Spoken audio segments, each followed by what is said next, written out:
उत्तर प्रदेश में बीजेपी सरकार के सहयोगी दल निकाय चुनाव में बीजेपी के साथ गठबंधन चाहते हैं, लेकिन इस बीच बीजेपी के साथ चल रहे सुहेलदेव पार्टी के मुखिया ओम प्रकाश राजभर ने निकाय चुनाव में अकेले उतरने का ऐलान कर दिया है।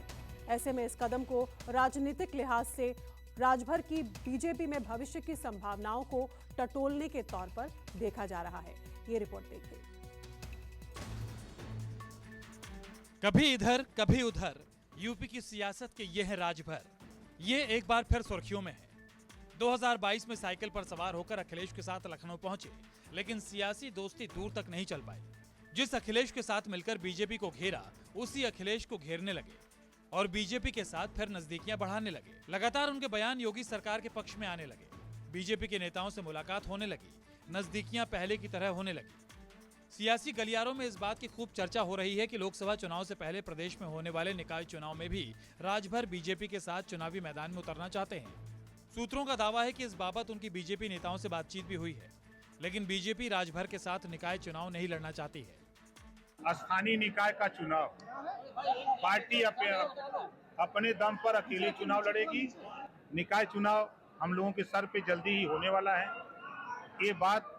और इनको बताया गया कि गांव में जाओ, जातिवार जनगणना, एक समान अनिवार्य फ्री शिक्षा, घरेलू बिजली का बिल माफी, गरीबों का इलाज फ्री करने के सवाल पे गांव में जाकर के चर्चा करो और इस चर्चा करके लोगों को अपने साथ जोड़ो।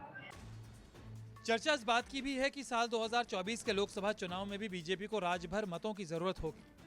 इसलिए दबाव बनाकर पूर्वांचल के कुछ इलाकों में निकाय की सीट ली जा सकती है और राजभर भी बीजेपी के साथ ही सियासी मैदान में उतरना चाहते हैं और इसकी शुरुआत निकाय चुनाव से करना चाहते हैं। और इसीलिए बीजेपी के पक्ष में एसपी, बीएसपी, कांग्रेस पर हमलावर रहकर बीजेपी को सॉफ्ट कॉर्नर देते हैं। अखिलेश यादव जी भारतीय जनता पार्टी की सरकार बनाने के लिए दिल्ली में काम कर रहे हैं। ममता जी आकर के यूपी में कितनी मदद करेंगे अखिलेश की? केसीआर आकर के कितनी मदद करेंगे? लालू जी आके कितनी मदद करेंगे? ये साबित होता है कि अखिलेश यादव जी जो तीसरा फंड बना रहे हैं वो बीजेपी को जिताने के लिए बना रहे हैं। अगर वो बीजेपी को हराने के लिए बनाना चाहते हैं तो स्टूल पर नहीं, मायावती के यहाँ जाकर कुर्सी पर बैठना चाहिए। कांग्रेस के यहाँ सोनिया जी के यहाँ जाकर कुर्सी पर बैठना चाहिए। ये गठबंधन कारगर होगा। दरअसल जानकारी के मुताबिक राजभर पूर्वांचल के कुछ निकायों में अध्यक्ष की सीट पर चुनाव लड़ना चाहते हैं और भविष्य को देखते हुए बीजेपी को आजमाना भी चाहते हैं। आपको याद होगा कि राष्ट्रपति चुनाव के दौरान ओम प्रकाश राजभर ने बीजेपी के साथ सुर में सुर मिलाया था। यही नहीं, विधानमंडल सत्र के दौरान भी नेता प्रतिपक्ष अखिलेश के खिलाफ बीजेपी के साथ खड़े दिखे। यही नहीं, वो ये भी समझते हैं कि 2022 के विधानसभा चुनाव के बाद अगर लंबी पारी खेलनी है तो बीजेपी का साथ जरूरी है। हालांकि अब बीजेपी का कहना है कि सरकार और पार्टी निकाय चुनाव के लिए पूरी तरह तैयार है। जहां तक किसी के साथ की बात है तो वो आवेदन के बाद नेतृत्व तय करेगा। भारतीय जनता पार्टी की तरफ से पूरी तरह से तैयारी है। सरकार भी निकाय चुनाव के लिए पूरी तरह से तैयार और तत्पर है। जब भी माननीय न्यायालय से इस पे अनुमति मिलेगी, सरकार त्वरित रूप से इस चुनाव को संपन्न कराएगी।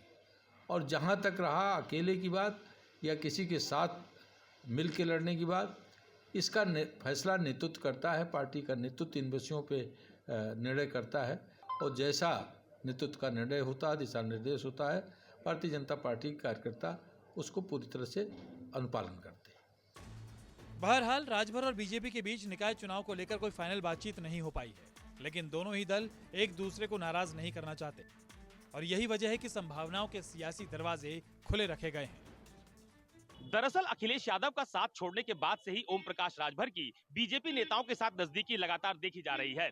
लोकसभा चुनाव से पहले ओम प्रकाश राजभर गठबंधन का दावा भी कर रहे हैं, लेकिन वो गठबंधन किसके साथ होगा इस पर तस्वीर साफ नहीं करना चाहते। लेकिन लोकसभा चुनाव से पहले निकाय चुनाव के बहाने ओम प्रकाश राजभर बीजेपी में अपनी भविष्य की संभावनाओं को भी टटोल लेना चाहते हैं और शायद यही वजह है कि उन्होंने यूपी में निकाय चुनाव अकेले दम पर लड़ने का ऐलान किया है।